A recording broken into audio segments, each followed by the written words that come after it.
Good morning, everyone, and welcome. We're so excited to have you here today. My name is Laurie Abinader. I work with Centralina Area Agency on Aging, and we are your hosts for today, and so glad that you're here.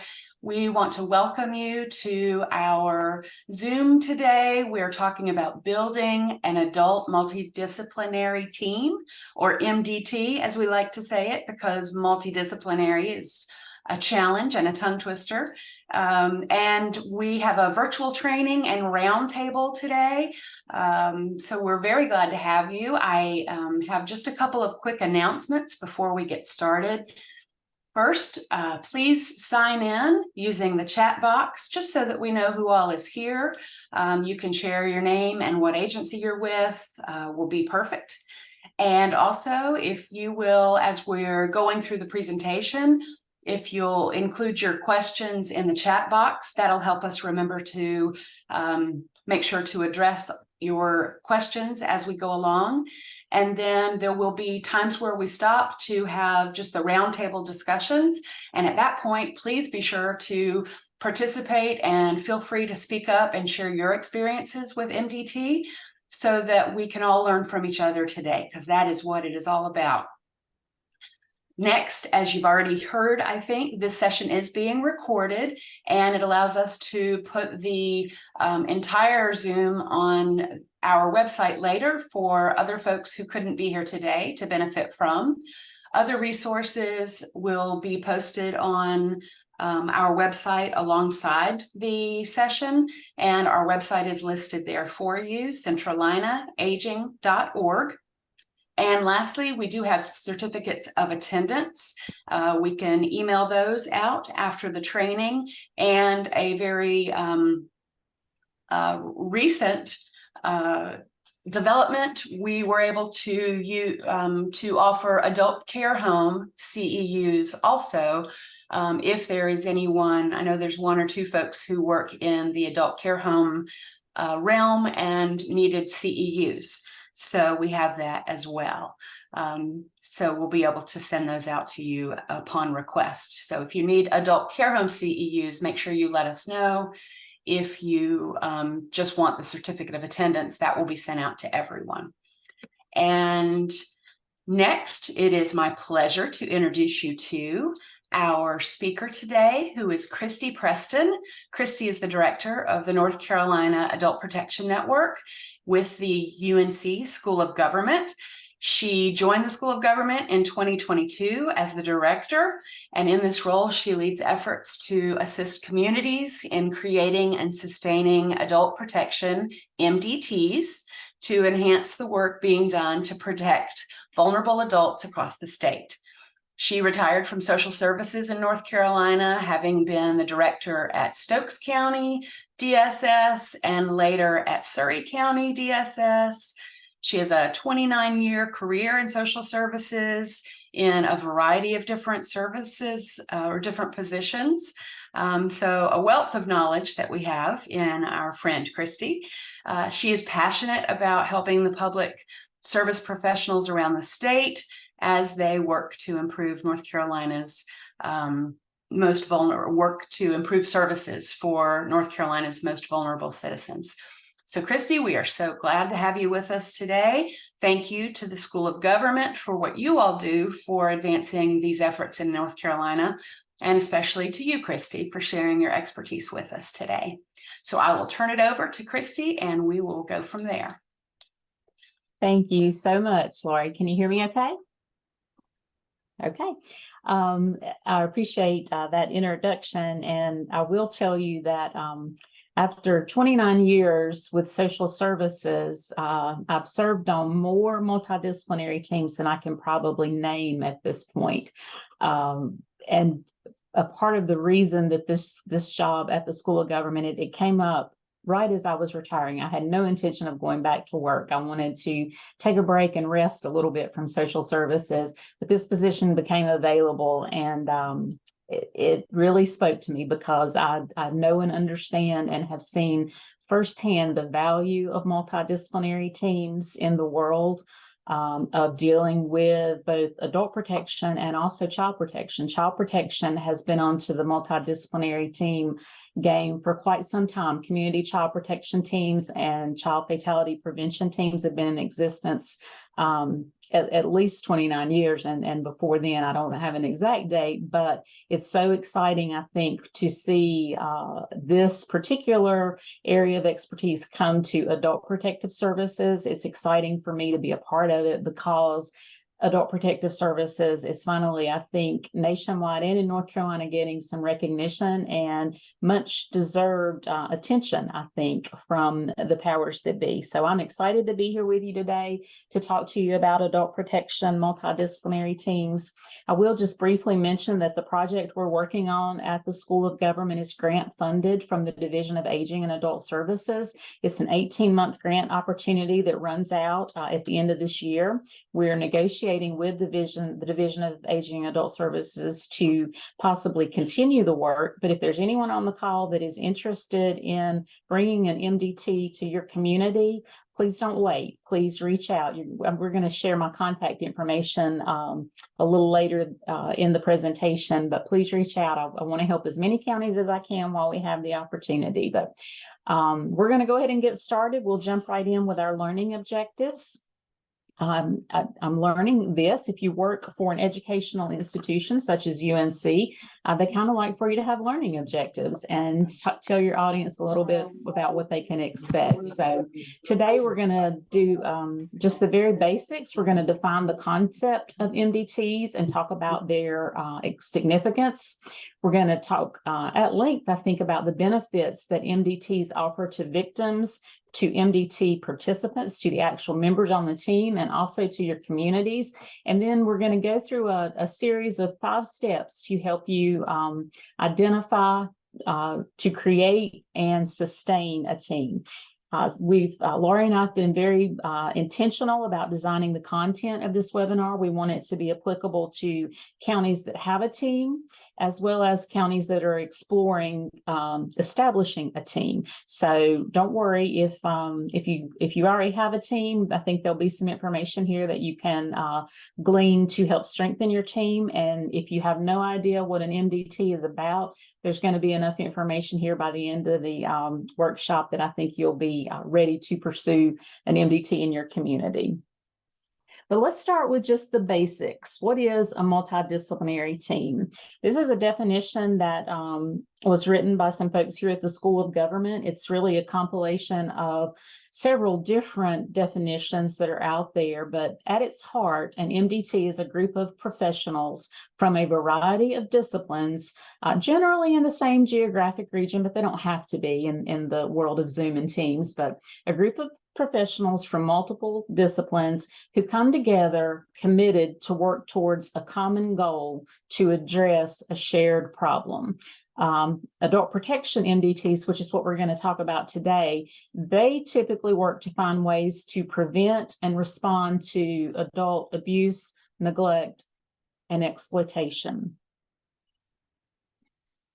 We know that adult protection MDTs have been gaining traction, as I mentioned, around the nation, and I'm going to share some statistics with you about what's going on in North Carolina. But before we do that, let's talk about why North Carolina is pursuing this. This particular paragraph comes from the North Carolina Division of Aging and Adult Services Adult Protective Services Policy Manual. That's a mouthful. But in the policy manual, it discusses multidisciplinary teams and talks about the reasons why counties and communities may want to pursue forming teams. Also, for those of you that are familiar with the North Carolina Adult Protective Services Improvement Project, there's that project involves 3 different subcommittees. One of the subcommittees is community engagement and education, and a component of that particular subcommittee is targeting creating adult protection multidisciplinary teams. So you're probably hearing about adult protection multidisciplinary teams just about everywhere you go. And I'm maybe a little sorry about that, but maybe not. I'm also excited to be discussing it with you. Okay. We're going to talk for just a few minutes about the benefits of adult protection multidisciplinary teams. As I mentioned, they're helpful in lots of different ways.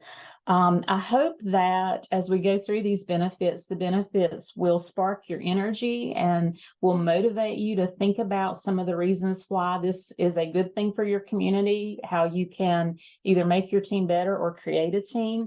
And just to give you a heads up, so you can't say you weren't warned, at the end of these slides, we're going to ask you to think about what benefits resonate most with you, whether it be from the benefits to victims, the benefits to team members, or the benefits to the community. So be thinking about your particular situation, what's going on in your county. We'll start with benefits for victims. Vulnerable adults who are experiencing abuse, neglect, and exploitation certainly need our attention. Caitlin, I'm hoping that you see that comment. Okay. Probably the biggest benefit, I think, for victims in the arena of adult protection multidisciplinary teams is just improved access to services and supports. There's just something about getting a group of people together who know a little bit about each other, but are really experts in their own field of expertise and can share that information with a larger group to try to offer just an increased array of possible resolutions to an adult who's experiencing abuse, neglect, or exploitation. If you've been in this work any length of time, you have heard about the no wrong door approach. We want victims of abuse, neglect, or exploitation to be able to tell their story as few times as possible, and to be able to approach one agency, hopefully one, maybe two, but to approach just a minimum number of agencies to share what is often a very personal and traumatic story, and be able to access the services that they need to navigate their situation. Multidisciplinary teams also benefit victims by just enabling everyone to gather greater information, more complete information to treat the totality of the situation. I use the example of my mother-in-law here. She's in an assisted living facility. My husband manages her affairs. When she's got a couple of doctors, not many, but a couple. When her doctor changes her blood pressure medication, it sends everything else haywire. And so then my husband generally spends about a half a day, maybe a little longer, gathering all the doctors and medical folks together, emailing, phone calls, to try to alleviate the situation and to get her back on the right path. And what always comes to my mind is if he could have a 15-minute Zoom call with those folks, they could probably knock it out in just a very small amount of time. So that's my analogy for how MDTs can benefit victims. Just a time saver for just about everybody involved. And that leads me to the next set of benefits for MDT members.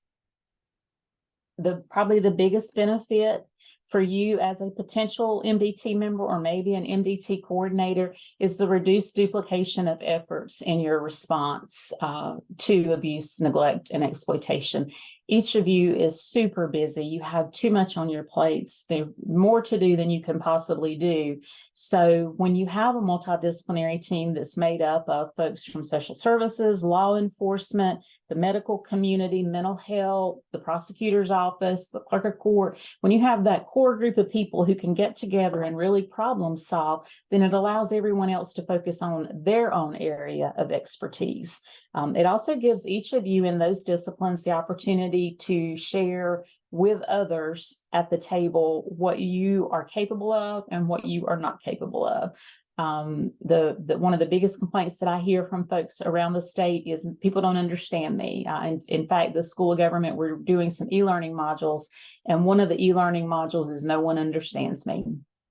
And the purpose for that module is to help MDTs know, or to educate MDTs on how you can educate the people at the table to understand a little bit about what your limitations are. In particular, adult protective services.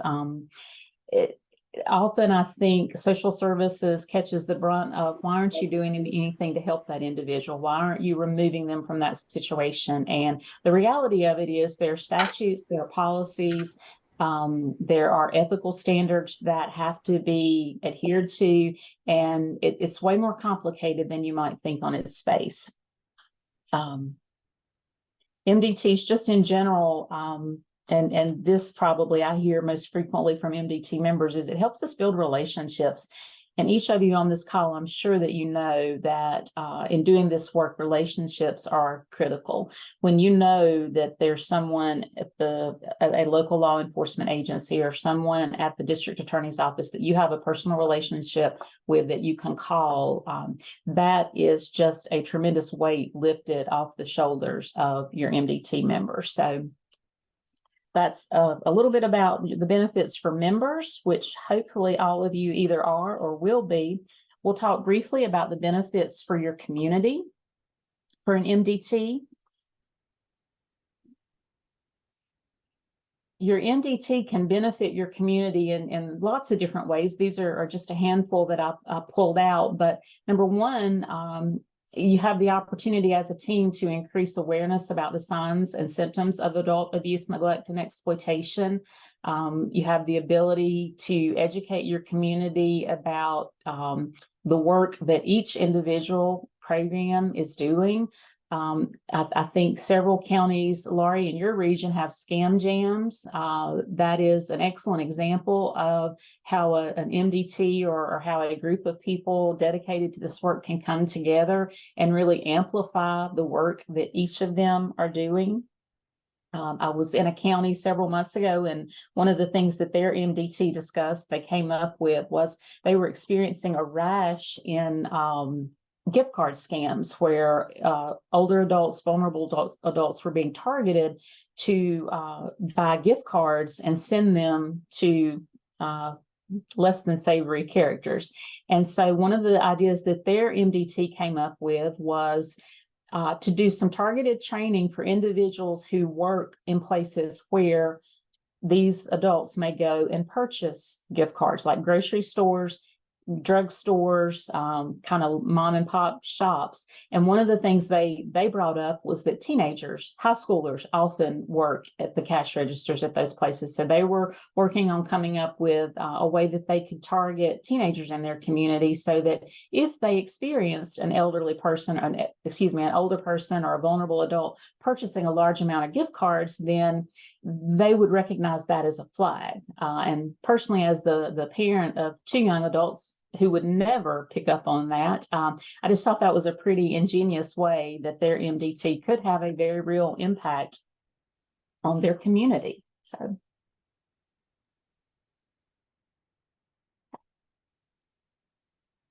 that's the highlight of benefits for victims, multidisciplinary team members, and the community. Laurie, I'm going to turn it back over to you. Sure. So next, we get the benefit of hearing from a trusted friend to many of us. Many of us know Marjorie Brown. If you're in the Charlotte or Cabarrus County areas, Marjorie Brown is an elder law attorney who has a wealth of knowledge. If any of us have ever had questions about power of attorney, guardianship, different types of things that come up in that area. And Marjorie's not able to be with us today, but she pre-recorded something for us that we wanted you all to be able to hear and benefit from. So this is just from her perspective. We had a couple of ideas to share some different perspectives from some different disciplines. And so the first one we're going to hear from is Marjorie talking about a particular case that she recently worked.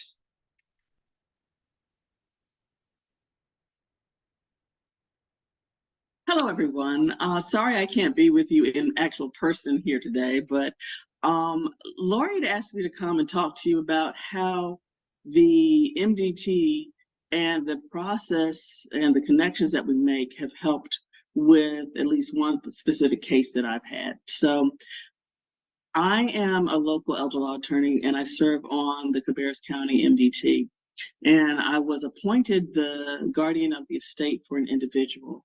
And upon investigating her accounts, discovered that someone had gone in and taken literally almost $300,000 from her bank, from actually multiple banks that she had. So with the connections that I have with the MDT, I was able to email the DA that serves on our MDT and just ask a question. Do you have a moment to chat about a particular situation? He said, sure. We set up a time. He gave me a call.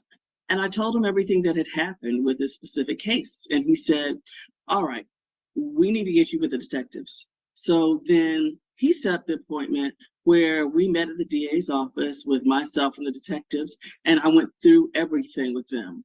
The detectives then said, all right, great. We'll take this and we're going to build a case because we need to at least try to get this money back, because the basic belief, of course, is that the money is gone at this point.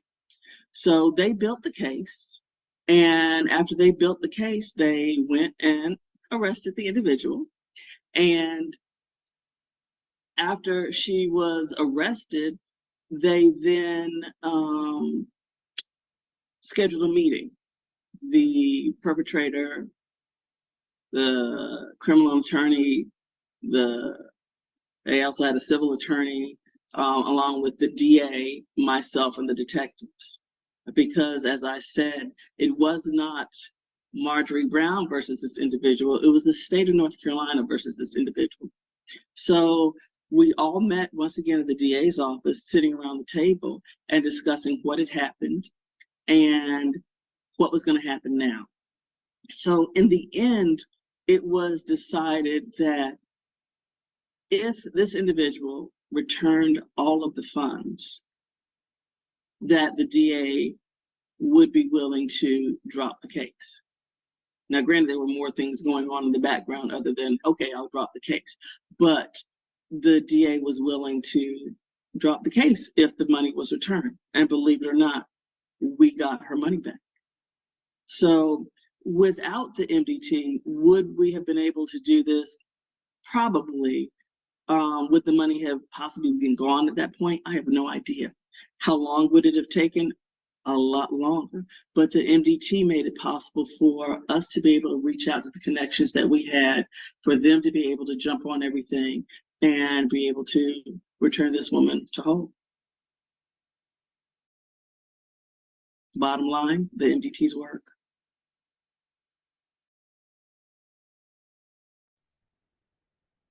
Oh, I just love Marjorie, don't you? She's great, and she's a wonderful advocate for older adults in our community and across the state and across the nation. She's really terrific. So just a quick recap, she is on the Cabarrus Elder Abuse MDT. And in Cabarrus County, that MDT has existed since about 2010. And we're going to hear a little bit more from some other members of the MDT today, including myself. But from what Marjorie has shared and from the benefits that Christy just shared, the next thing we wanted to ask you is to stop. We wanted to pause and let you guys have a chance to talk. And share what benefits stood out to you, either from what Christy shared or from what Marjorie shared, or just what you have gleaned yourself. What makes the idea of joining an MDT or building an MDT, what's really important to you about that? What stands out to you all about that? So let's open that up and chat about that for a moment.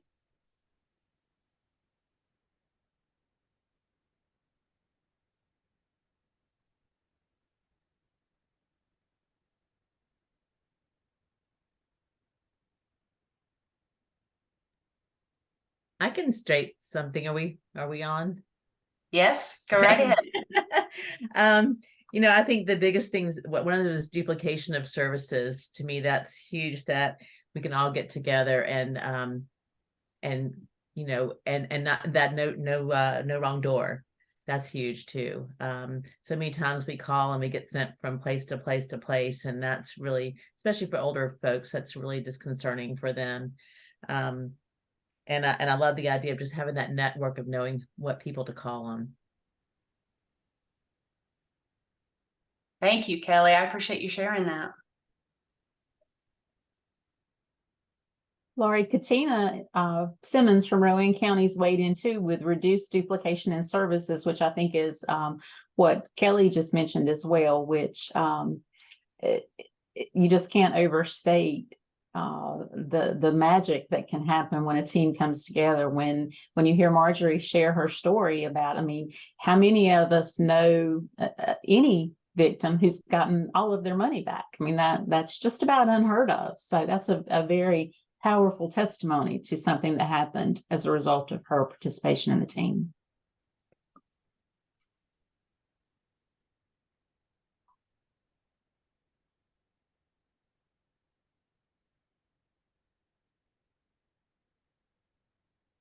Nobody else? Y'all aren't warmed up yet.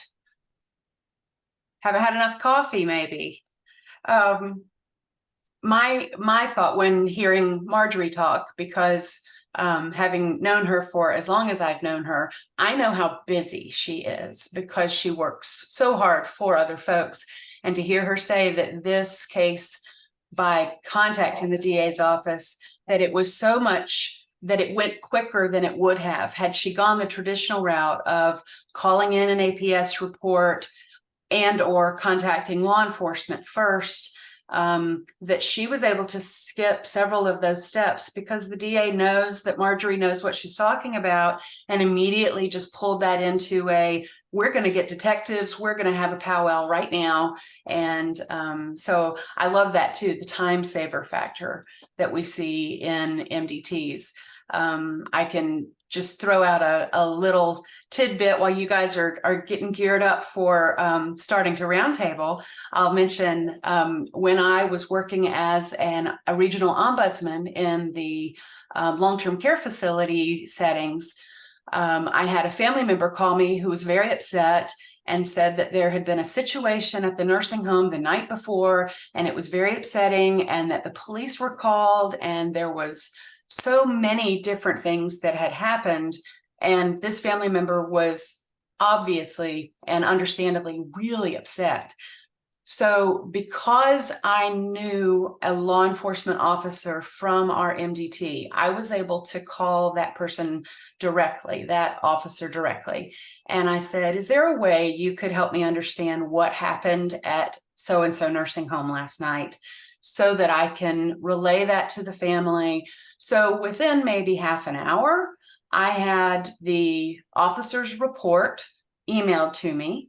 I had and the contact person that I knew from the MDT was also had gotten the reporting officer who had been at the nursing home the night before, had gotten them a message to call me when they came on shift later that afternoon, so they could talk me through it.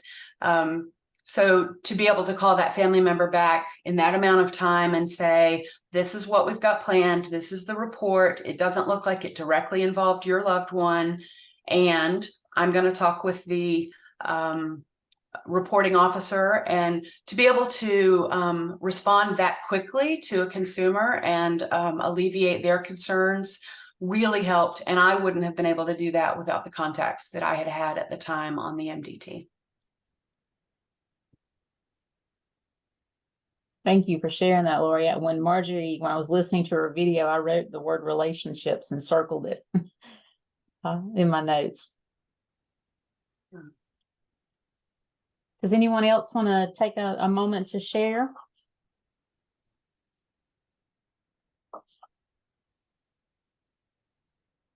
Okay, well, we will dive into part 2 of our presentation today, our roundtable discussion, and we're going to go through 5 steps to forming your MDT, or in most of these cases, there are 5 steps that will strengthen your MDT if you've not already gone down that path.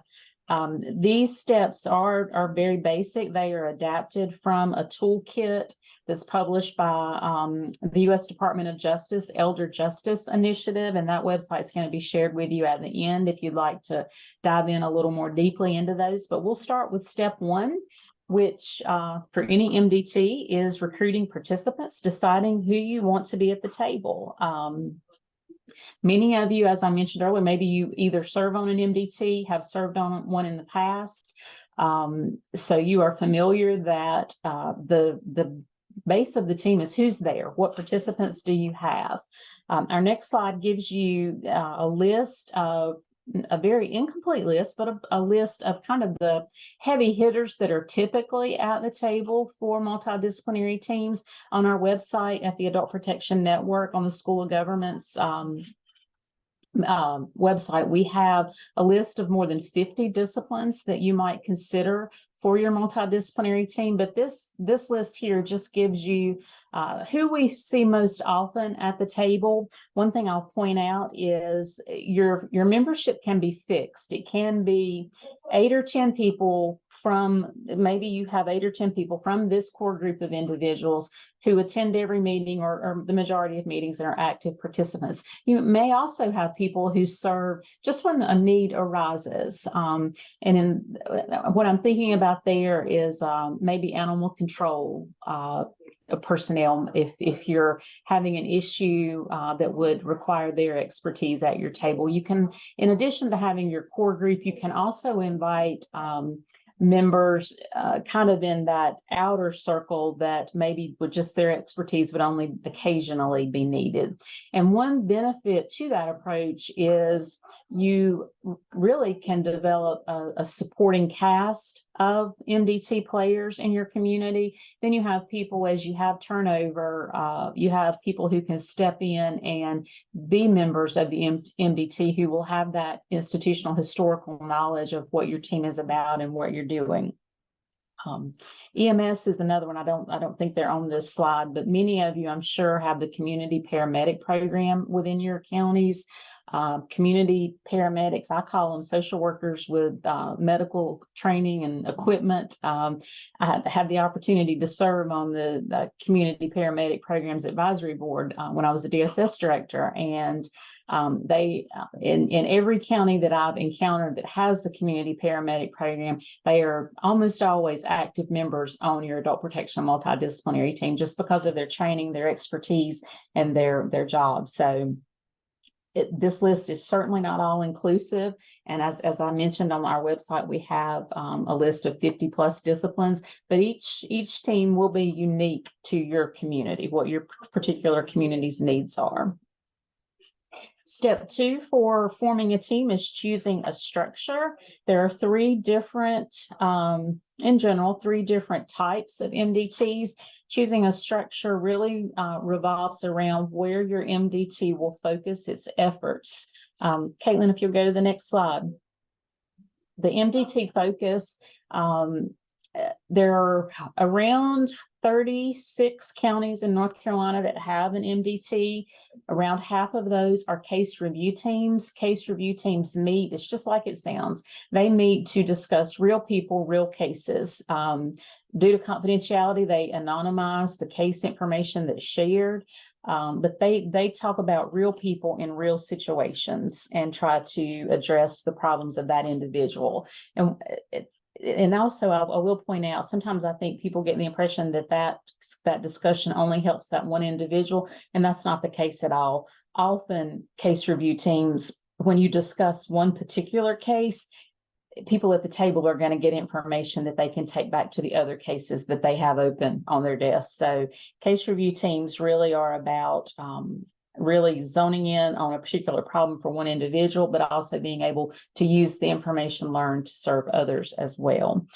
Many of the other teams in the state are systems review teams, and basically those teams get together and they talk about systems issues within their community.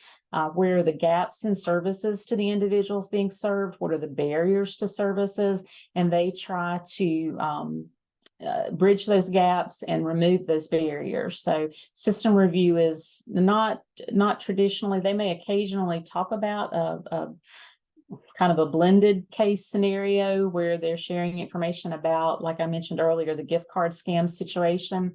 But generally speaking, they are a high level overview of what's going on. And then some counties have hybrid teams where sometimes they talk about cases, sometimes they do systems review teams. Typically, the hybrid counties, the hybrid teams are smaller counties where they don't have a case to review every month, or don't have a case that they feel is significant enough to bring to the team. So they do a mix of the two. What I'll point out about MDT focus or your structure is you can start as one and shift to the other as the needs of your communities change. You can go back and forth every other meeting and do something a little different. The beauty right now of your MDT is that it's not very rigid. It can have a great amount of flexibility. That could change in the future. If you're familiar with community child protection or child fatality prevention, you know that those teams are statutorily required and have a lot of rules and regulations that go along with them. Right now, for adult protection teams, the field is wide open. You can create the team that works for you, which is really very exciting. Okay. As far as how your team, if you have a team and you haven't really gone through this exercise, I would encourage you to do it. I think it is an enlightening exercise. And if you're thinking about forming a team, this is how you get started on what type of team you want to see happen. And this is just a very basic, one of our team members here at the School of Government is a facilitator by training, and this is her contribution to the process. At a meeting, your first meeting or your 100th meeting, you go around the room and you ask everyone to fill in the blank. The primary change I want to see our MDT generate is X, or I would participate in our MDT if we did Y or Z. And there's some examples there in parentheses. Maybe you want to better understand each other's roles, like we talked about earlier. Maybe you just want better communication among the professionals that are involved. Maybe you're all really siloed in your community.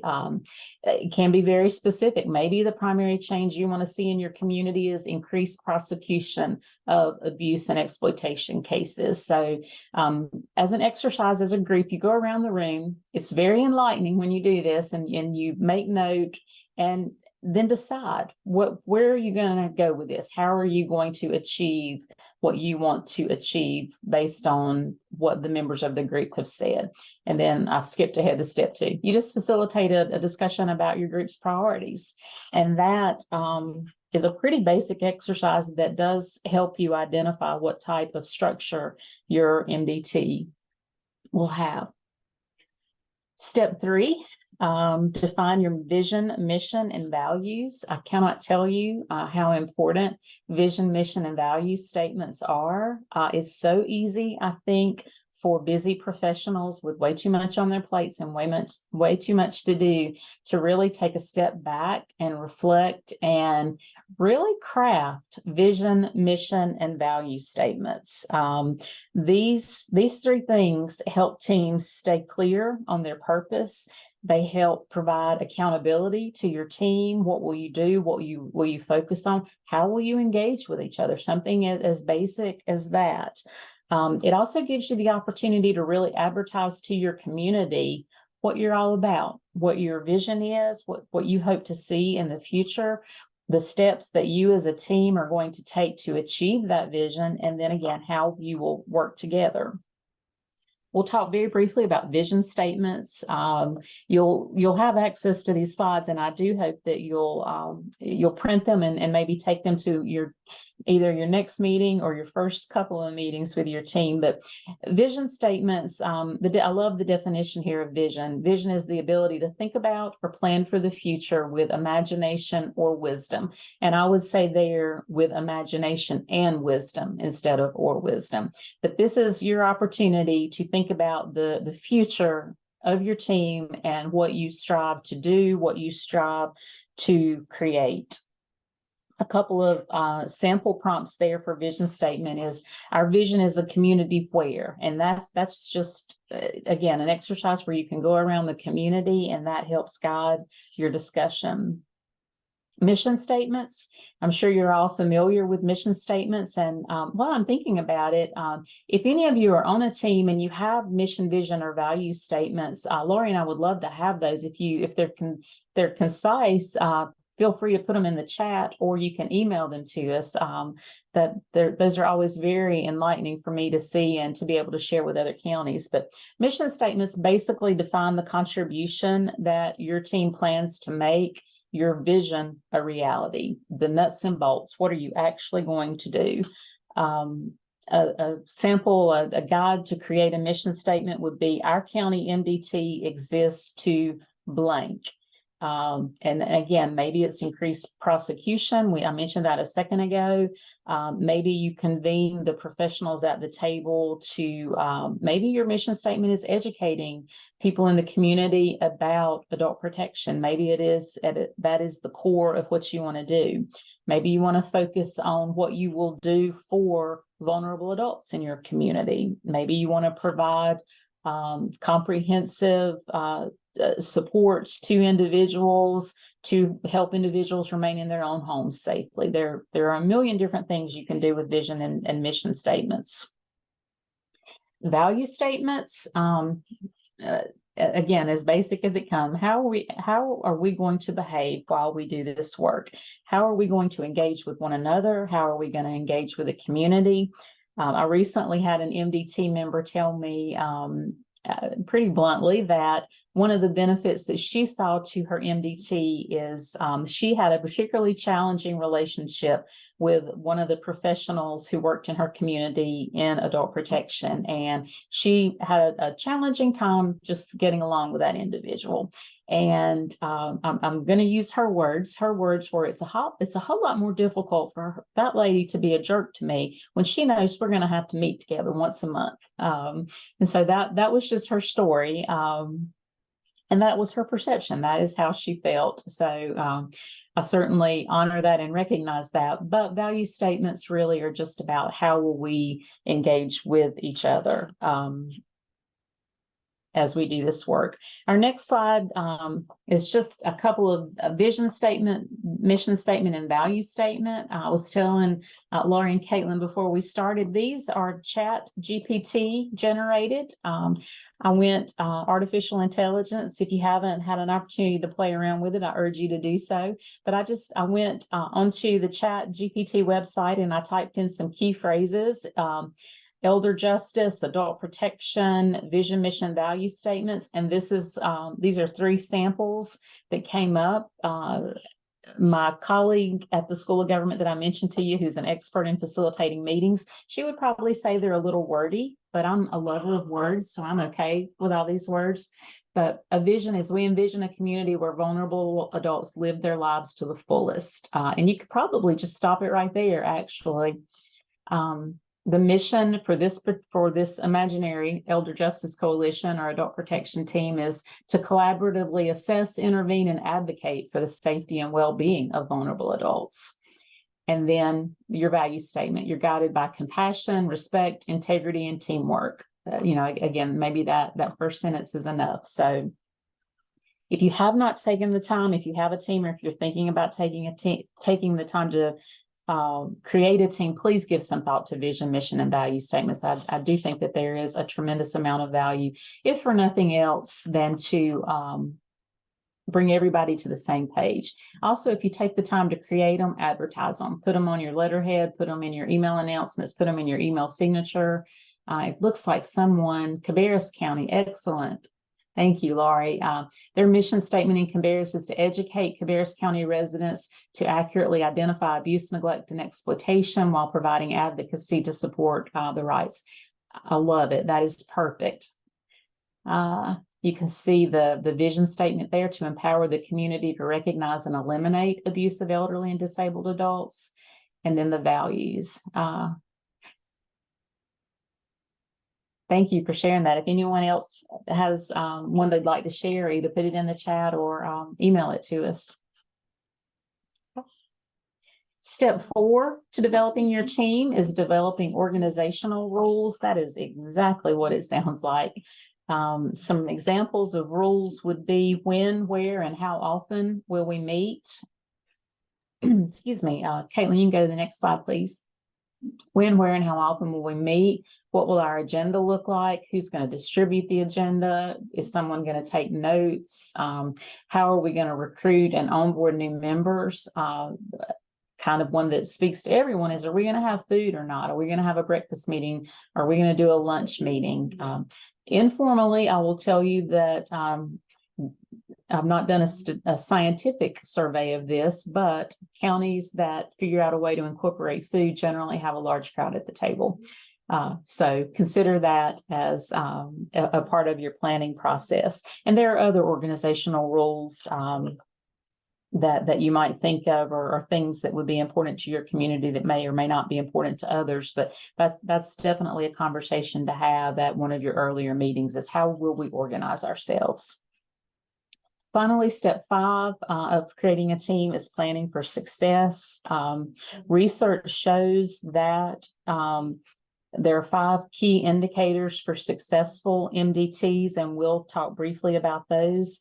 But basically, Caitlin, next slide, please. The keys to success for MDT members is that everyone at the table shares in the decision-making of how that team will operate. Team members act in partnership. They work together. They support each other. They recognize that their success is interdependent on their neighbor's success, on their colleagues' success. They choose to balance power among team members. And at its heart, what that means is they're going to leave titles at the door. The sheriff, the chief of police, the APS social worker, the clerk of court, the district attorney, they are not their titles when they walk in the door. They are members of a collective. They are members of an adult protection multidisciplinary team. And then the final key there is to agree to and uphold their own processes. They set their organizational rules. They establish the roles for who's going to do what on the team, and then they adhere to those. They stick to them, and they hold each other accountable to them. I know that's a lot. That's 5 steps. Actually, I think that's condensed down from 10 steps on the Elder Justice Initiative site, but that's just the basics. And right now we want to have a discussion about, for those of you that have a team, or for those of you that are thinking about starting a team, what's been your greatest challenge with starting a team or sustaining your team? Feel free to speak up or put something in the chat.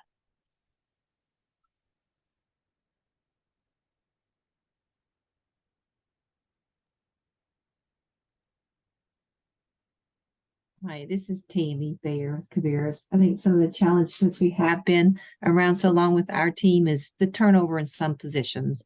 Some of us has been on the team for a long time, but like law enforcement, changing with staff there and different things. So, and with any position, but we've been fortunate that, we've had, discipline still want to participate. So it gets passed down to the next people coming on. So we've been fortunate that way, but that's been a challenge for us. It's the turnover in staff and getting those new people to join us. But we've been fortunate, but I would say that would be a challenge. Hi, this is Patricia Cowan. I serve on a MDT team, and we were doing really well. And then for whatever reason, members had other responsibilities and it sort of fizzled. So I would say sustainability and identifying roles, because people have other things that they're responsible for and may not feel that being a member of an MDT team is important, or having the leadership role on the MDT team to keep it sustainable, to coordinate the meetings and to do all of those things. So I think that is a challenge for a lot of counties. And how do you work through that when some people may say, I'm overwhelmed with my other responsibilities, and therefore this MDT team is not a priority.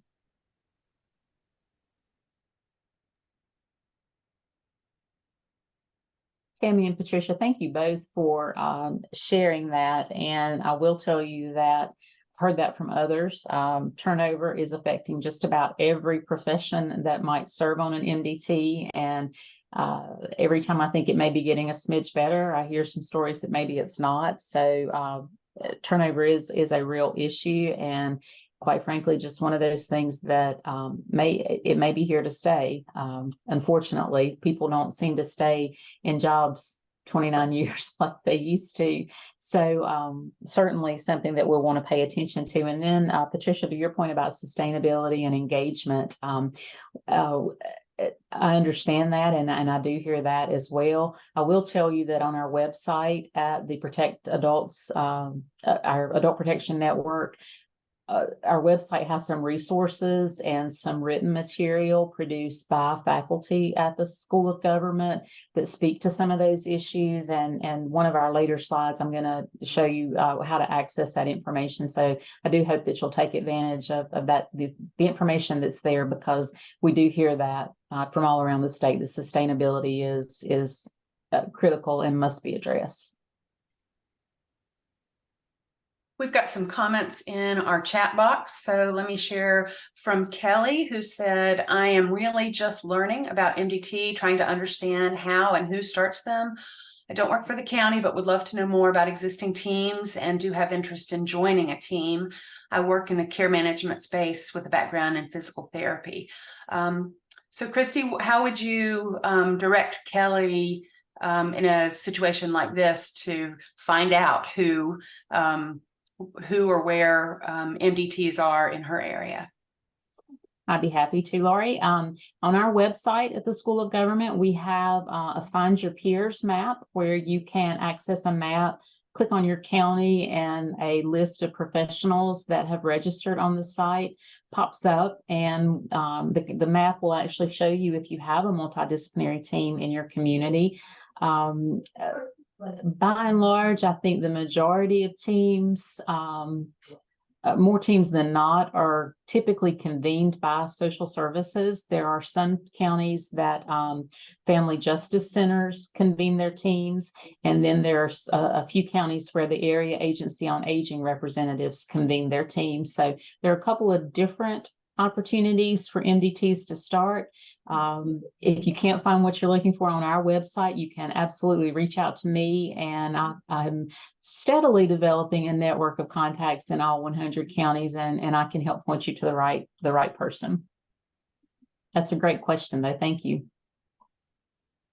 Thanks, Christy. And yes, thanks, Kelly, for the great question. And the next comment in the chat is from Jill, who says, our challenge is getting started and having one person spearheading this and being dedicated to serve in this capacity. Looking for that champion. I think that is a challenge, I will say. And I think one of the things that I have seen others do successfully is to cultivate a co-champion. And if you can cultivate a co-champion, just as in other areas of the things that we do as employees, as family members, as friends, if you have a co-champion, sometimes it makes it a little easier to navigate and maybe a little more fun. So look for a co-champion, and then when you start to get more than 3 people, start assigning roles. Start delegating some tasks, start asking others to pitch in and share the load. This may be a good opportunity, Laurie, for me to talk to you about to the group about our e-learning module series. As I mentioned it very briefly at the beginning, but a part of our grant is to create a series of 12 e-learning modules. These are all modules that are 10 to 15 minutes in length. They very brief, very targeted, and the e-learning modules communities will be able to use to educate potential MDT members about the MDT, about what it does, about its function, about how you operate. And one of our modules is actually roles and responsibilities, making sure that you have more than just one person on the team doing the work. And that particular module will walk you through the steps of how to navigate that. So we're very excited about that and hope to have those out in early 2024. That's exciting. I can't wait to see those. That'll be great. Other questions or comments?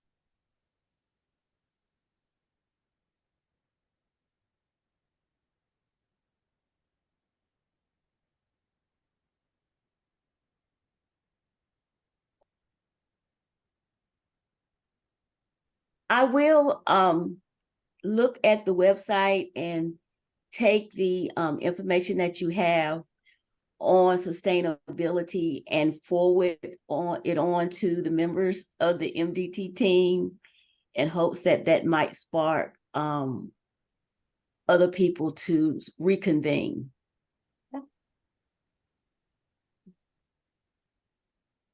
That sounds great.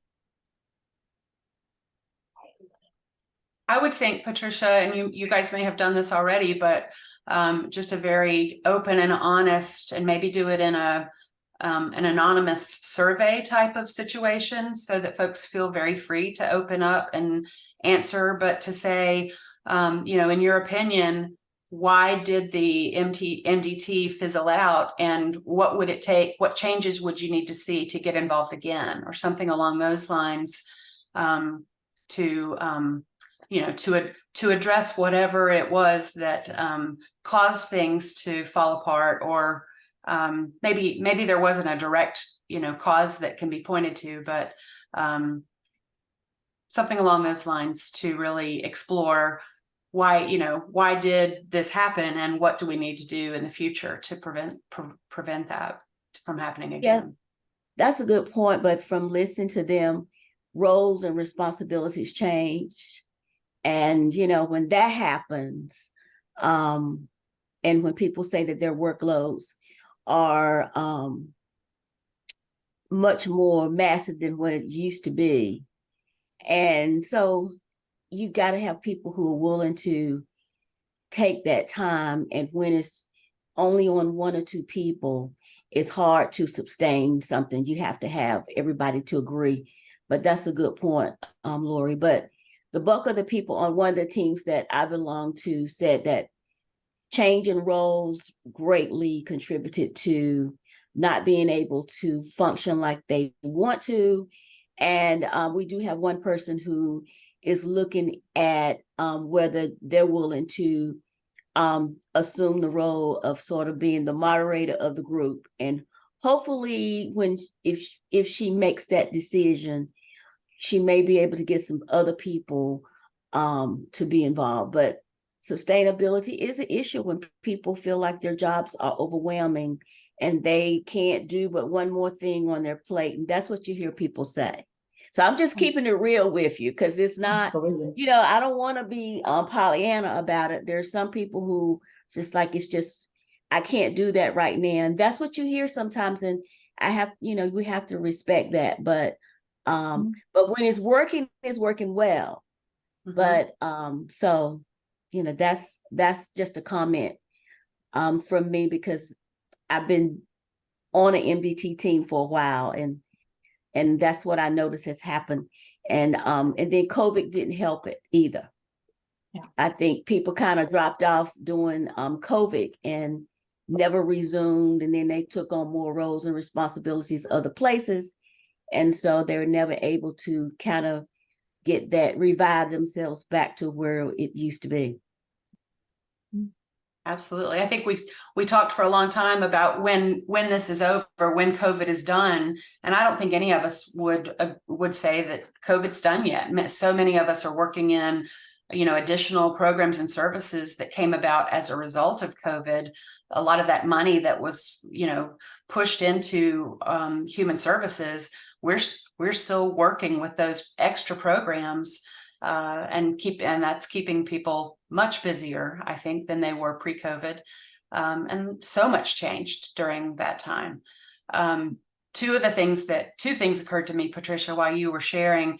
And one is, I think it's a great thing for someone who works in human services to be able to say, hey, that's beyond what I'm capable of getting done. And I'm at my limit, and I'm going to have to say no regretfully. The only way that I'd be able to get involved is if something shifted from my existing plate of responsibilities, and I could get involved if I can get rid of these tasks. So that would be where it would pull in the supervisors or the executive directors of the agencies and making sure that they understand the importance of the MDT, and that they, if they are a coordinating agency, that's what we call them in Cabarrus County, that the coordinating agencies actually sign contracts with the Elder Abuse Task Force, or maybe a MOU, like a memorandum of understanding is probably a better word than a contract, saying we agree to support the Elder Abuse Task Force, and if there becomes a vacancy in the position who is on the task force, we'll make sure that someone else is then appointed. And it also talks about attendance, and that we'll make sure that someone is in attendance on from our agency. So those are some of the things, but I think it's crucial to make sure that it's not just the one person from an agency who is attending, that the folks who are behind that individual, supervisors or executive directors or directors of departments, understand what that person is doing representing that agency and how important that role is.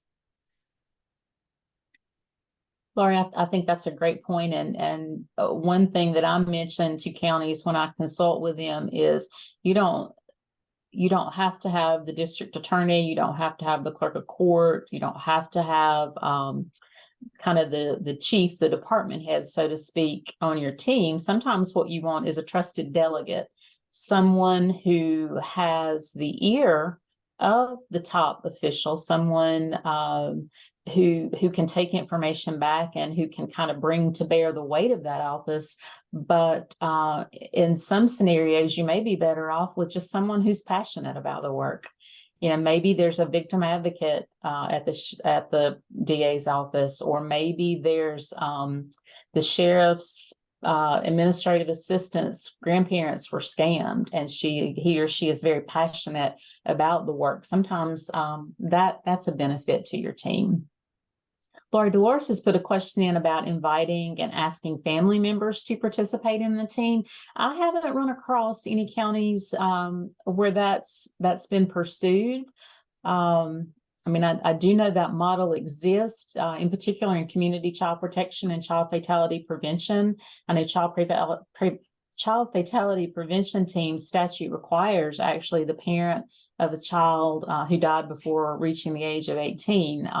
So that's not a foreign concept in the work of multidisciplinary teams, but I haven't heard it in this arena. Laurie, have you? I have not. The only thing that I would say that comes close to that almost ties in with what you were just saying, as far as sometimes the best person you can get to represent on a task force is maybe not a position, but an individual who's passionate. So we, I believe, have discussed on the Cabarrus team that it's okay to have a consumer representative, or we haven't had that, I don't think, in a while, but when we did, we had someone who was in the assisted living arena for a while and then stepped away from it, and she was as good an advocate as anybody I've ever seen. So I think it's always good for any group to keep an open mind about having an out of the box idea and a position that maybe isn't the other box, and saying anybody who really has a passion for this, we'd welcome your support on our team. Yeah, I agree with that. I think that's an excellent point. I'd like to give a little bit of a different perspective, something that I don't think it's thought about a lot.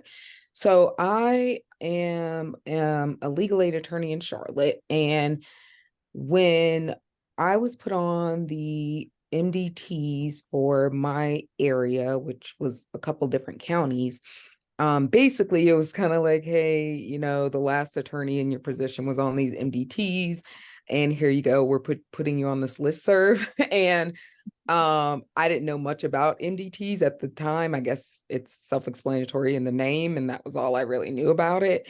And so, when I got on, and still when I get on, it feels to me like I'm just on there kind of just listening. I don't like, there's talk about funding. There's some groups talk about the programs they're having, things like that, but I don't really see the value in me being there. Nobody talks about like cases. We don't talk about them as a group. We don't ask for help on specific cases.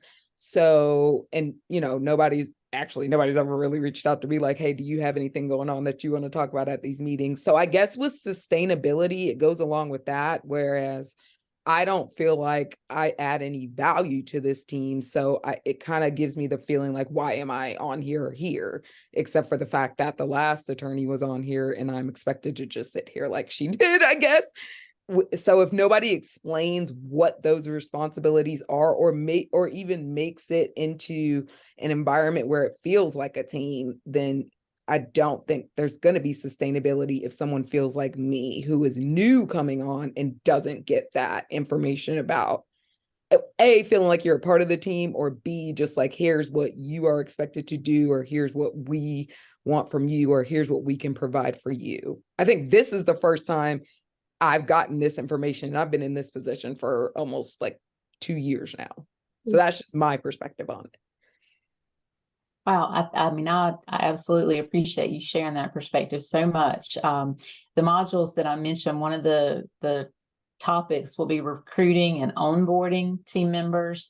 Having been on probably hundreds of committees in my career, often I landed on the committee because my predecessor was on the committee. So I know exactly what that feels like. But as one thing that we want to educate MDT leaders about is the importance of onboarding team members. And I'm working with accounting. We actually recorded some video for her to share with our e-learning modules. And I don't think that she would mind me sharing this with you, but she's the coordinator for her MDT. And when they have a new member, she sets up an appointment to meet with that individual face-to-face or virtually, whichever they prefer. But she meets with them and she discusses with them the history of the MDT, the purpose of the MDT, what their predecessor contributed to the MDT, what the new person believes they can contribute, or that they would be in an area of expertise to share with the team, and just makes herself available to answer any questions. So I'm not sure what county you're in, and you don't have to say that here, but if there's anything that I can do to facilitate a conversation like that for any of you and I'll make this offer to anyone, if you have particular challenges like this, I am happy to consult with you one-on-one privately. Any information that you share with me is confidential. I will not share it with anyone else, but I'm happy to help you problem solve some of these individual one-off type situations. But I'm sure that is very frustrating. And I mean, nobody likes to, talking about organizational rules, nobody likes to go to a meeting where they don't feel valued. And in reality, when you think about sustainability, that's how teams kind of start to fold, is when people don't feel valued or they're not sure why they're there. Heaven knows I've been on enough committees where I wasn't sure I was there, and those stand out to me and not in a good way. I will make that offer if I can help any of you. I certainly want to do that.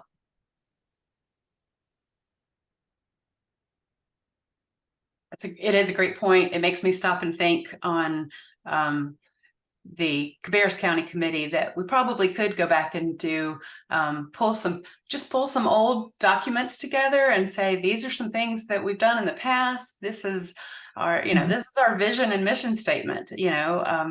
I was able to pull it out, but it was dusty. I certainly haven't looked at it in a long time. So that idea of making sure that we onboard folks and make that investment in a little bit of time to make sure they feel the benefit of the group and understand why they would be there.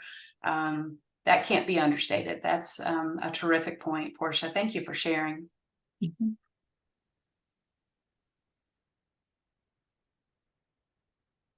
Other thoughts before we move on?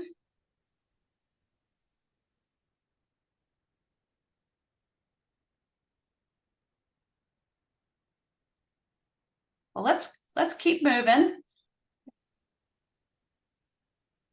Okay, what you see here is the Find Your Peers map that I referenced earlier, this is on our website, but the counties that are highlighted in orange have multidisciplinary teams. There are 36 counties. If you see your county is orange and you are not sure who to contact if you're interested in learning more about the team, if you click on the county, the MDT coordinator should be the very first name that pops up in the list of users for that county. If your county is gray, and you do have an MDT, please reach out to me. I try to keep the map as current as I can, as up to date, but things do slip past me sometimes. Again, 36 counties in orange have a team. There are an additional 34 counties that I'm aware of that are in some process of beginning an MDT. Some have one or two people at the local level talking about it and trying to figure out their next steps. And then others in that group of 34 have their first meeting on the books, and I'm just waiting till their meeting so I can flip them to orange. So find your peers map. It's when you click on your county, a list of people is going to come up that are registered users on the site. I do hope that many of you that are here today, if you're not a registered user on the site, that you will register. Registering on our site opens up the availability to training resources, to videos, to webinars, to written documents produced by the faculty here at the School of Government. One thing I haven't mentioned is we actually do have one state level MDT. That is a group of professionals at the North Carolina Department of Justice who attended our MDT training at the School of Government back in March. And if you click on that Department of Justice tab on our website, you'll get a couple of the folks that have agreed to be contacts for the state MDT team. And they hope to be able to be a resource to all 100 counties on matters that fall under the purview of the North Carolina Department of Justice. So please, if you're interested, register, update your county's status, or let me know if there's something going on I'm not aware of. Our next map is actually Laurie's map. This is the Central Carolina region, the Area Agency on Aging map. We do know that I think 7 of the counties in this particular region have MDTs. There are a couple that don't, and I'll extend my offer again for those of you that don't, or if you have a new team, I'm happy to provide any support that I can. So, Laurie, is there anything that you'd like to say about your region? I'll just brag on the region a little bit and just say kudos to those who are either on a team or in the process of forming or trying to form a team, because Central Carolina is well represented in that way, and love to see that dedication to an important movement, I guess, in my mind. It's been a shift in the way that we do business, trying to work together. So and then also, I always want to be inclusive. And I know that there are folks on this call who came from areas outside of our region, and you are just as welcome to be here as anyone else, because, you know, we can't do all of this work that needs to be done, addressing older adult mistreatment. We can't do it alone. And there's no one agency that's responsible for all of this. So we have to work together. So we have to share information and learn from each other. So doesn't matter to me what side of what county line anybody is on. We just want to work together to further the work that's being done. But thanks, Christy. Mm-hmm. Before I move into my last few slides that talk about resources, this is just a visual of where we are in the state with MDTs. 36, as I mentioned, have active MDTs that I'm aware of. 34 are pursuing MDTs, and then about a third of the state are not pursuing MDTs. Or have had MDTs and they're not functioning right now. And I'm not sure who mentioned it earlier, but there is a very real factor of for the counties that don't have an MDT, maybe 5 or 10 of the counties that are there in gray, and those 30, when I've had communications with them, they want to start an MDT. They are really, really interested, but because of various issues, staffing issues, capacity issues, they're just not in a place where they can take on that lift right now. And that's understood. I mean, that is just, it's unfortunately, it's the nature of the beast of this world, is you may desperately want to do something, but you simply don't have the capacity or the bandwidth to make it happen right now. So for those of you that are on the call that are in the 30 gray, if I can help in any way, I'm very sincere in my offer to help. I'll close out my portion by just briefly mentioning a couple of resources. I've mentioned briefly the United States Department of Justice Elder Justice Initiative. On their website, they have what they call an MDT TAC, a Technical Assistance Center. That link there takes you straight to a multidisciplinary team toolkit with sample MOUs, MOAs, written information about forming an MDT or about strengthening your MDT. There's information on creating mission, vision, value statements, just anything and everything that you might be interested in. They also, because it is the United States Department of Justice, they also have information from all over the country about what other states are doing, other programs around the country. So it is a wealth of information. And then, of course, the North Carolina Adult Protection Network here at the School of Government. From that website, you have access to the print resources, the map that I showed you, some recorded webinars. We also host a help desk. The help desk can be reached either by clicking the link on the site that if you send an email or call, my phone rings, the email comes to a couple of people here on our team, and we generally try to be very responsive within 24 hours. So I would encourage you to take advantage of those the resources here on the slide. And I think Lori has some resources that she'd like to share with you as well. Oops, got ahead of myself, Lori, just very briefly. Sorry. This is, and perhaps I should have shared this earlier. This is the homepage.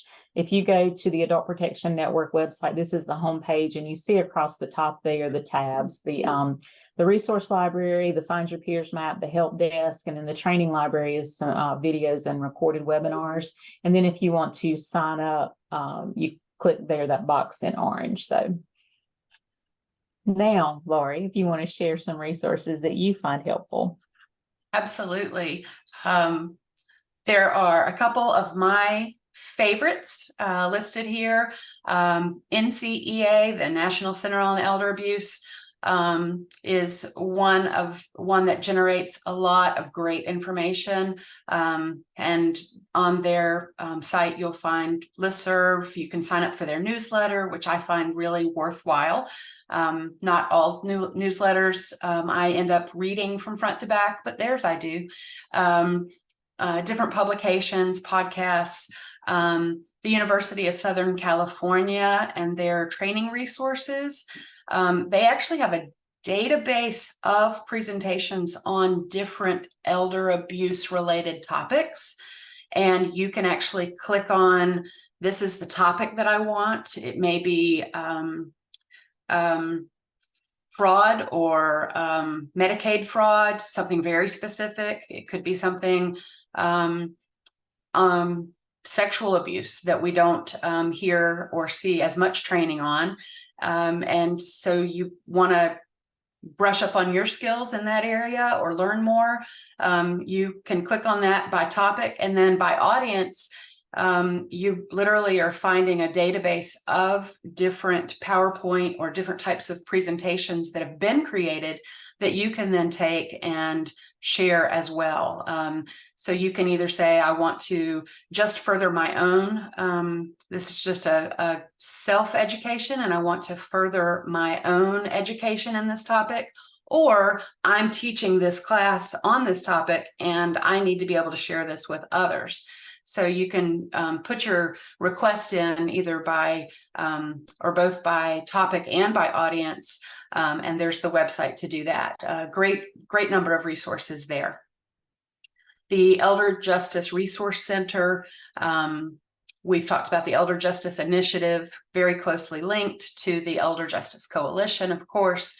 And this is the National Advocacy Voice. This is the group that got the Elder Justice Initiative pushed through in Congress after, I think, 6 or 7 tries going before Congress for years and years and years. Took a really long time to get that done. So that's the national advocacy level, and they have important and great information. And then the Consumer Financial Protection Bureau, they just have a wealth of educational materials. We just recently in Cabarrus County had our Scam Jam, which we were doing annually. And because of COVID, we just started having that event again. But we print off a lot of materials to give out at Scam Jam that have information on all different types of scams, the sweetheart scam and the scam where folks knock on your door to want to fix your roof or repair the concrete crack in your driveway. So all of those things. So there's a lot more information out there than there ever used to be. And I always like to be sure that we're sharing those resources when we do our educational events, and also just for our own education. So those are just wanted to hit some highlights there for some of our resources. So what questions do you have for just general questions or something specific that we have to ask Christy as far as MDT development?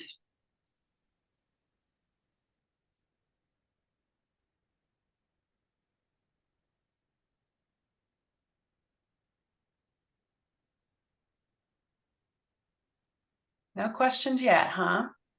I don't have a question. I'll just have a comment. This is Tammy with Cabarrus.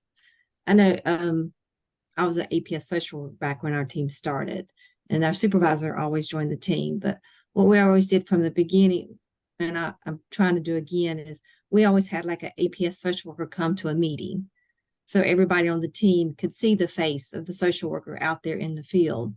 And they also could build those relationships too. So we would do that so that when that social worker had a case and they needed someone to call, so they could see.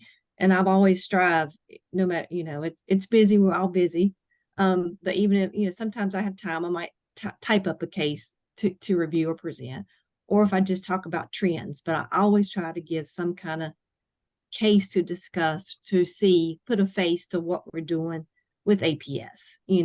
We're having might say a trend in, new scams being reported, or, just different cases or particular hard cases that we're seeing. It may be, just so that the team can see, see our social workers, see what we're looking, see what we're doing. And so they're on board with why this team is here, why it's so important that we do meet and, hopefully get their buy-in and see.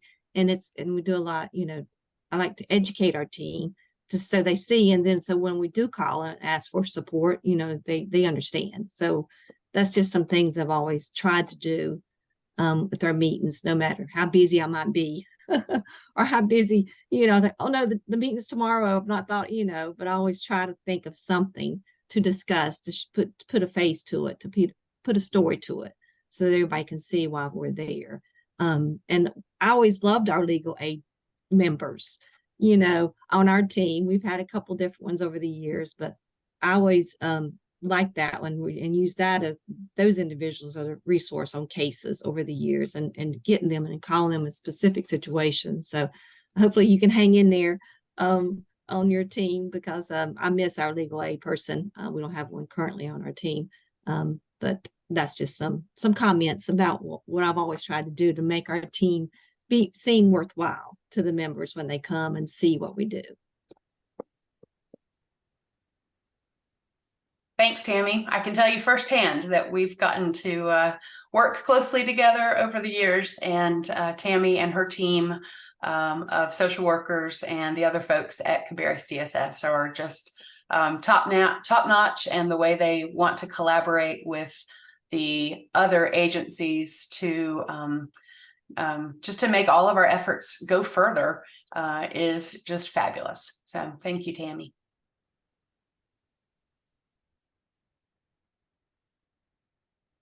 Any other comments or questions?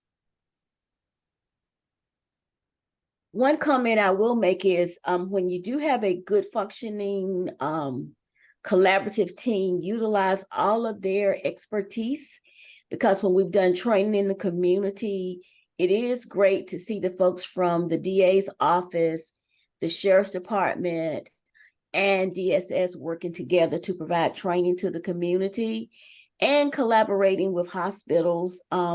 When we do our scam jams in Ardea County, the hospital system there is very involved and willing to help. So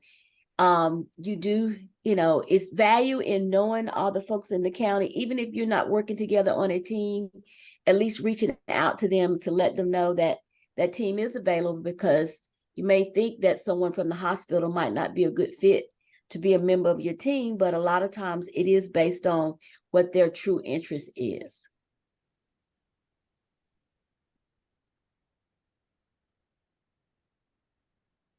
Thanks, Patricia. That's a great point. It is.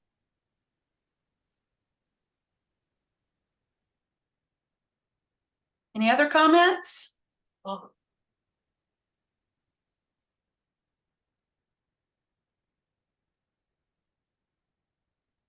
Sounded like somebody was starting to say something. Did I talk over you? Lori, I think that may have been my chair. I have a squeaky chair at the School of Government.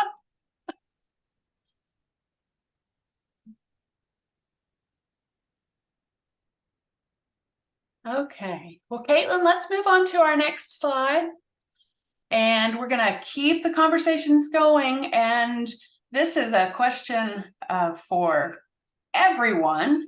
There's nobody on this call who can't answer this question, because we want you to use your imagination and think, what would a successful MDT look like to you? So I'm going to change it up a little bit and ask everybody to list at least one thing in the chat to answer this question. What does a successful MDT look like to you?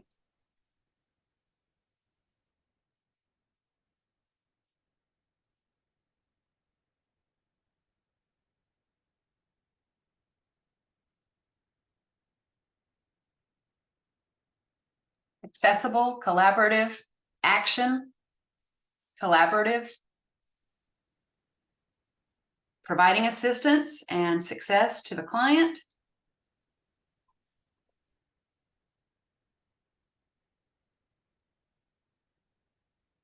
for the community to come together and help streamline the best possible services to the adult. These are great.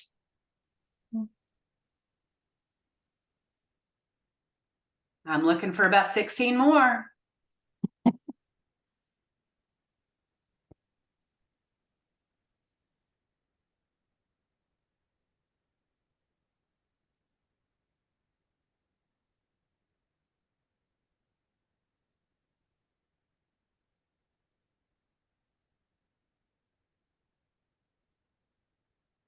Passion about what you can offer to your clients to ensure they get the services and outcomes they hope for.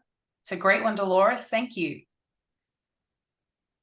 Lori, I really like how all of these are coming back to service to the client.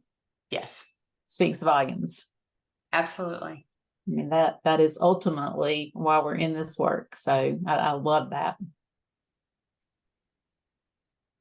Shared information among different agencies, obtainable goals and expectations, trusting and relying on those on your team, agencies that will be vested and client-driven. Oh, there's that thought again. Client-driven, client-oriented. Love it. Active participation and collaboration between members. Obtaining info from the MDT that makes a difference in the adult's life. These are wonderful.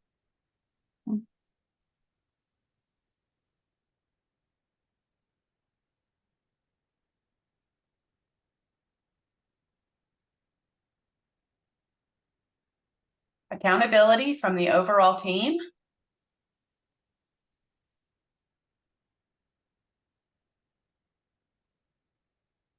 I happen to love that one. I think that the more accountability you have on a team, the better your team is and stronger it will be for it. That's great. Well, thank you guys for indulging me and putting those in the chat. I was hoping we might get a little more response if folks are feeling more on the quiet side today. Would anyone like to speak to this question and talk a little bit more about it?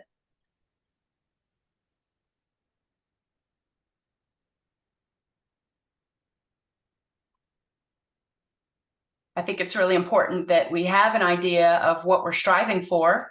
It always helps when we have those goals out in front of us and we say, you know, this is what we want to build.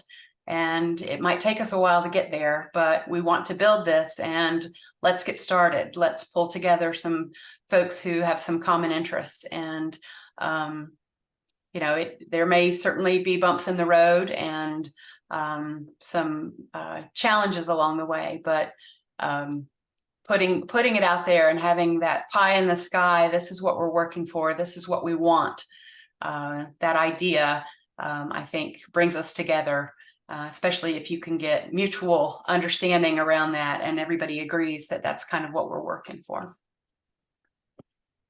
Okay.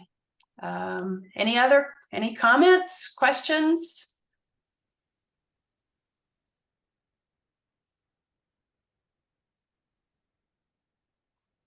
Okay, let's move to our next slide.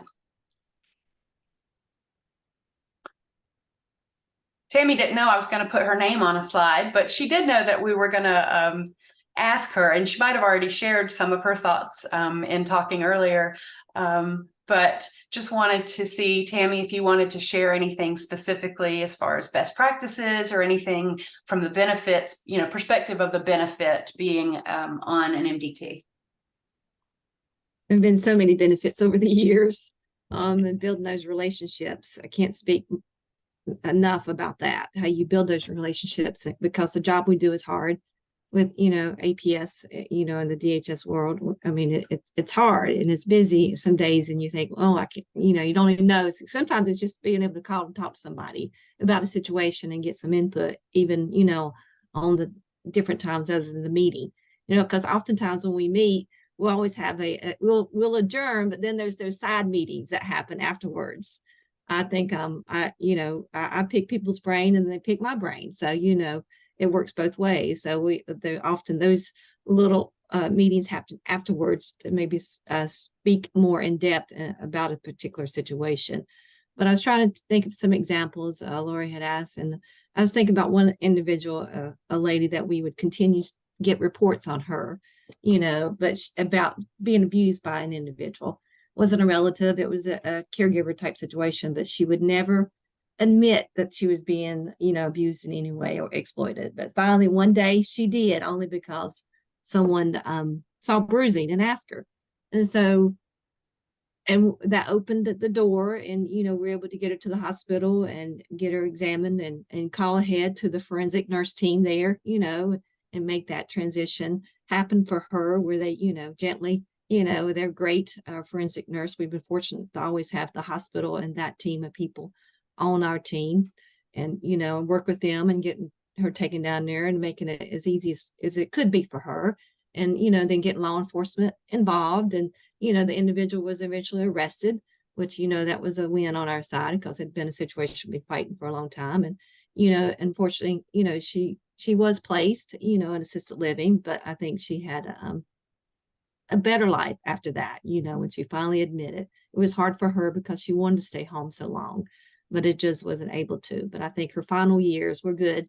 And that was the team helped us, you know, with that process with those connections with those individuals. So, I mean, we're excited. I mean, for many years, we didn't have the DA on our team, you know, in the beginning.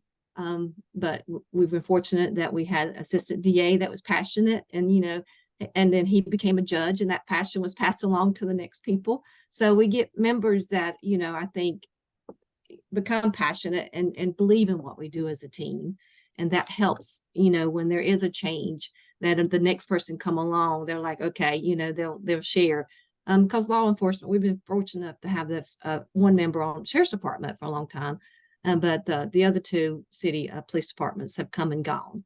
But I think the communication with those above, like in management or supervision, has helped encourage, you know, members to continue to be joins even with turnover. So that was a good point because I remember when we met with each police chief or, or sheriff to explain what we do here and on the team. And so that letting them know. And so they've always seemed to encourage participation from detectives, from those law enforcements. But I can't speak enough, with work with Marjorie Brown. Of course, she's fantastic over the years.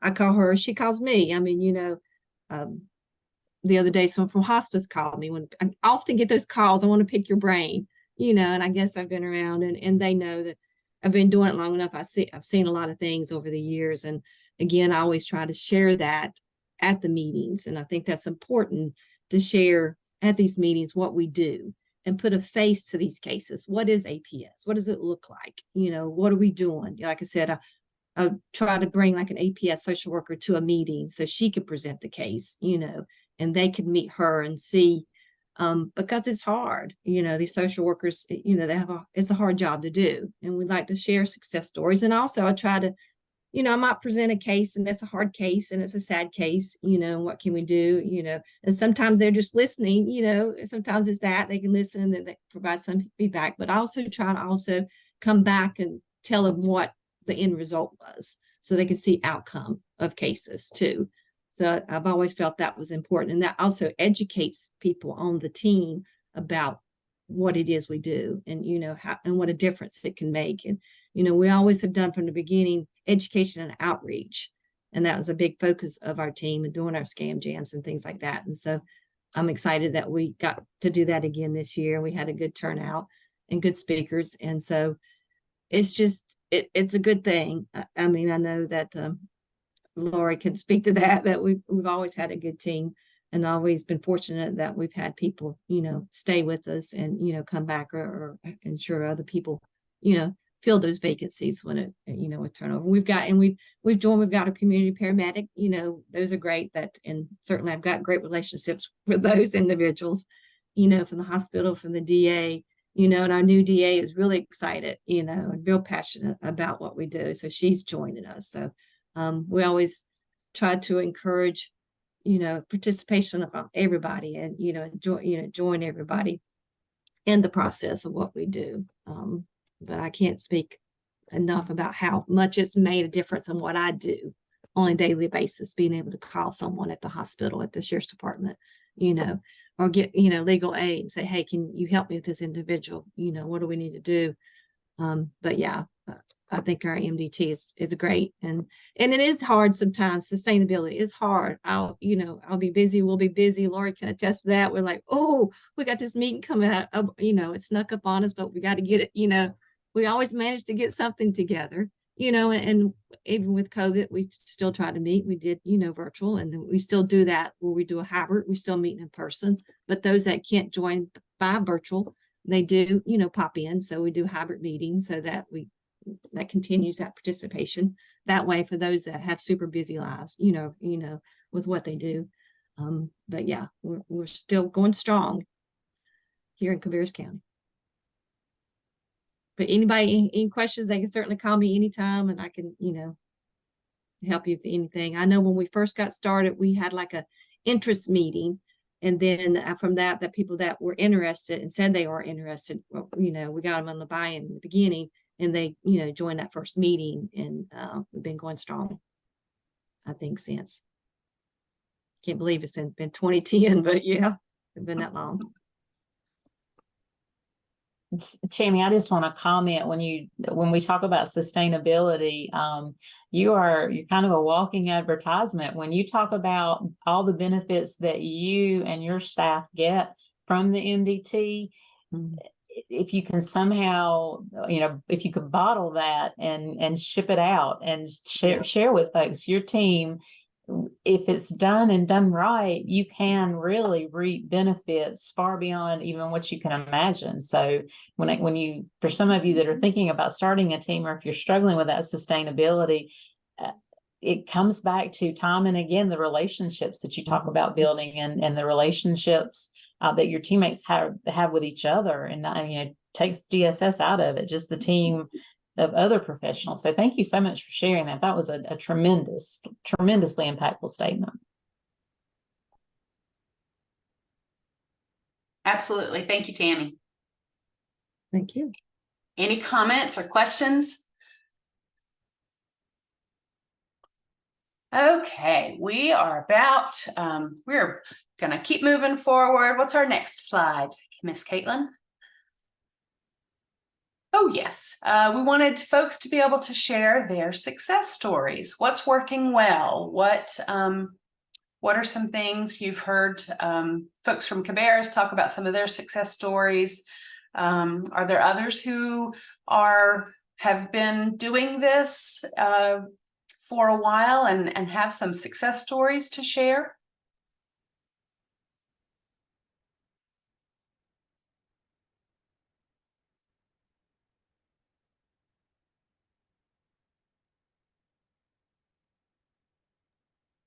I'll tell a simple success story for one of our cases that it was even, it's APS, but then, sometimes I bring things with these challenging our guardianship cases and situations.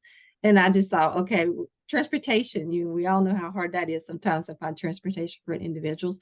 And I just asked the question, I said, does anybody know of anything? And somebody on the team that they worked for home health, they were aware of an individual that had started just their own little transportation service, and just by word of mouth, things like that, about services in the community that I wasn't aware of that made a big difference in the individual's life, that we were able to get them the transportation for their particular situation. So that was just something simple, but it made a big difference. Mm-hmm. So you have all those people's, brains in that room, and they know about resources, we're always wanting to learn about new resources in the community. So that also comes to the table lots of times. Mm-hmm.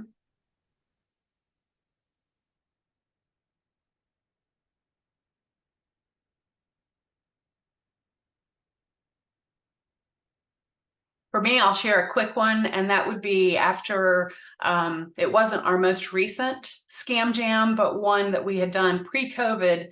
And afterwards, there was a gentleman who came up to me and he said, I think that I may have been tricked and I got caught up and was maybe scammed.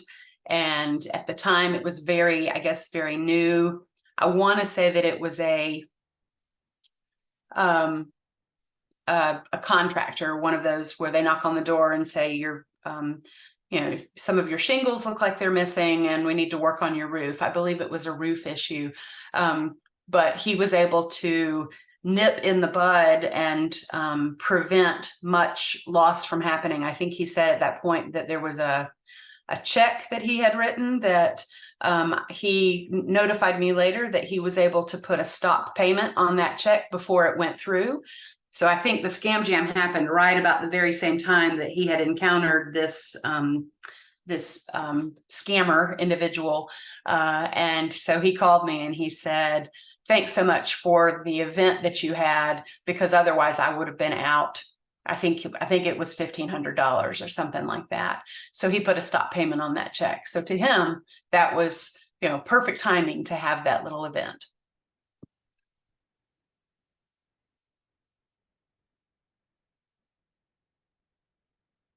Any other thoughts? Okay, let's keep going. Next is I had planned to share a little perspective from some of my experience, and I'll tell you where this started was working for the Area Agency on Aging. We have a group of older adult individuals who serve on our advisory board. And in one of our 9 counties, I don't remember which one, there was an individual who represents that county, and that's the county where she lives. And she said, I'm hearing complaints about adult protective services in my area. I'm hearing that they don't respond when we call, and when somebody calls in to the county adult protective services phone number, Adult Protective Services is not responding, and they're not doing what they are supposed to do to protect individuals in my county. So where that it had snowballed by the time I got pulled into it. And so I was asked by my supervisor to do a presentation to educate this whole advisory board about adult protective services and the ombudsman program, which is where I worked at the time. And so as I got into it, of course, I had been on the Cabarrus elder abuse team for a couple of years, but I had never really dug deeply into APS. I would hear things about how there are the criteria and the screening in, but I never really dug too deeply until having to do a presentation where I really needed to dig deep. So in the process, of course, I learned and found out, of course, when there is an APS referral that comes in, the report's received by the DSS, and many of you know this because you work for DSS, but for an outside person, this is not common knowledge. So for me, learning and making sure that I had kind of absorbed this information really well, the benefit of it has been that I'm now able to educate other folks when they say APS is not doing what they're supposed to be doing. Usually it goes back to there are criteria that have to be met for APS to screen in a case. So let's look at that, and let's look at the actual information you're sharing in your report and whether or not it would be screened in or screened out based on the criteria that's here. So of course, as we get into it, DSS screens the report to see if it meets the criteria. If they determine they have authority, the report gets screened in and they'll conduct the evaluation, which includes meeting the individual, determining capacity, talking with caretakers. And if they determine they don't have the authority based on the statutes to provide protected services, the report gets screened out. So it is absolutely true about 50% of APS reports are screened out, but that's not because the folks at DSS don't care, and it's not because they don't want to help. It's because they are required to follow the laws. And of course, looking at the different reasons that a report has to be screened out is that it doesn't fit the definition of disabled adult, or the individual is not deemed to be in need of protection at that moment in time, or the abuse is done by someone other than a caretaker. This one was a big aha moment for me because I didn't realize this nuance. But if there's a report of exploitation, that can be that the perpetrator or alleged person can be anyone. But if it is specific to abuse or neglect, DSS only has the authority if the alleged perpetrator is the caretaker. So then you have to look at the definition of caretaker and all of those things. So there's so much more to it. And it reminds me of what Christy had mentioned at the beginning of our time together today, when the individual was talking about the no one understands me, how important it is that each of our agencies have that ability to share. And I think DSS may have the biggest hurdle of them all, being able to share all of this information. But it's really critical to the team to be able to understand, we don't screen out 50% because we only want to respond to 50%. But actually, when Christy and I were talking about this earlier this week, Christy pointed out, ideally, DSSs would prefer to be able to screen 100% in, because that would mean that the community is educated about what an appropriate referral is and can respond to all of them because they are accurate, appropriate, eligible intakes that are coming in to the agency. So I don't want to belabor this and go into too much detail, but in my creating a training, and of course, after I created my training, I actually sent it over to Tammy and said, Tammy, please look at this and make sure that I'm not making up any stories about APS and what you can or can't do, because I don't want to be telling stories. So I got the blessing from Tammy that it was all correct information. But talking through and understanding and developing that greater understanding of when DSS can get involved, when they can offer protective services or requesting a court order to get involved. And then the next part would be, does the adult have the capacity? And if they do, they can refuse the offer of protective services, or they can accept the offer of protective services and then later withdraw the consent. And both of those things immediately end the case in the, when that individual is able to make their own decisions. So a huge eye opener for me, even though I'd been in the aging network for a long time, had never really gotten into this in such detail. But I just wanted to talk through that and just point out how important it is that we take the time to make sure that folks understand why our agency does what it does and what are the statutes that limit us or maybe restrict us from getting involved in a way that maybe the public thinks we should. And making sure that folks know that so that we keep that positive relationship going. And then also from the other side of things, when we are in a situation where we don't understand or we start to think negatively about, oh, this agency doesn't do this right, or it doesn't seem like they get involved when they should, or I wish this police department would do XYZ or whatever, we have to stop and think before I go judging what is being done at a different agency. Maybe I need to seek first to understand. That is one of my most favorite sayings, to make sure that I'm understanding why they're doing or not doing something that I think they should. And it could easily be something along the lines of one of like the APS statutes, which are very specific, that are guiding that agency, no matter which agency it is, but guiding that agency to make, make the decisions they're having to make. And some of them are hard decisions. So that was a perspective I wanted to share, just personally, how very eye-opening that was for me when I really got into that.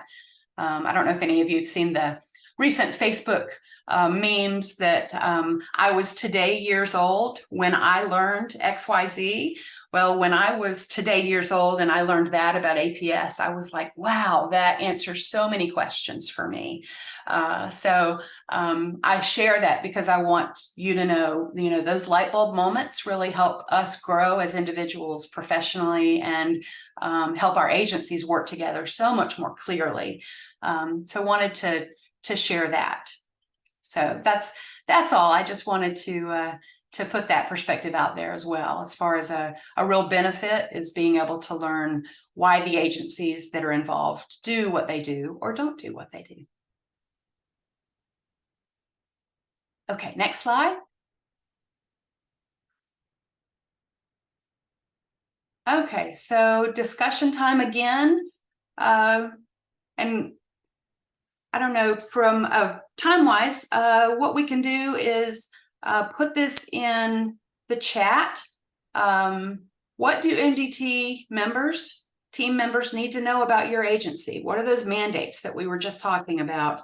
The common misconceptions about your agency and when you get involved. So let's put that information, if you would indulge us and put that in the chat so we can hang on to that, because I do want to save time. I think there's one more slide that I would love a little bit of discussion about.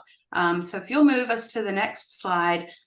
So this is my big question for you all, is from a regional perspective, because the Area Agency on Aging serves 9 counties.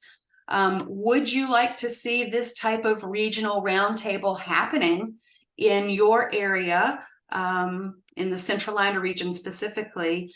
Would you like to see more of this? I know you guys are busy with your work. You're busy with getting MDTs pulled together, but would there be a benefit to you to have something like this once a quarter or once every 6 months, where we offer this to the individuals in the area that are involved with the MDTs, where we can talk and learn from each other and share ideas and best practices?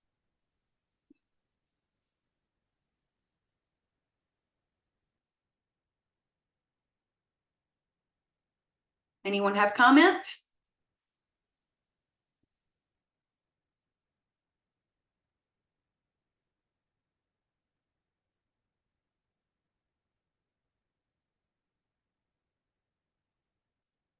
In the chat, Kelly mentioned maybe something like a mock MDT meeting as like a training topic. Is that what you're thinking? Jennifer Sigmund said, I think it would be a good idea. And if there are any topics of interest to you, like Kelly mentioned, a mock MDT meeting, we could do a mock MDT meeting and sample agenda and kind of show what we've seen, the benefit from having our meetings and get together. So we can get an idea of what it would be like to sit on an MDT. Okay, that's a great idea. Any other thoughts?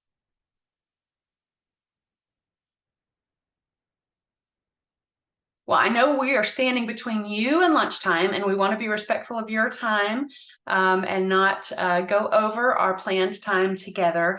So next, I will just take a moment and say thank you to Christy for taking the time to be with us and be our featured speaker and share your great information and expertise with us today. We really appreciate it. And for everyone else, thank you for being here. I would love to see us get together every so often and just touch base and share ideas and information. So put any last thoughts in the chat. We'll keep it open for a couple of extra minutes to make sure that everybody has the option to do that. But I did not want us to come to a close without thanking Christy again for being with us. And any last closing words you want to share, Christy? I will just say thank you so very much for having me. I've enjoyed our time together, and please reach out. My email's on the screen. I would love to hear from you if you've got something good going on in your county, or if you've got a problem you want me to help you through. I'm happy to be available to you. So thank you again for having me. Perfect. Thank you all for your time, and we will bring our session to a close. And again, thanks everyone for being here. Take care.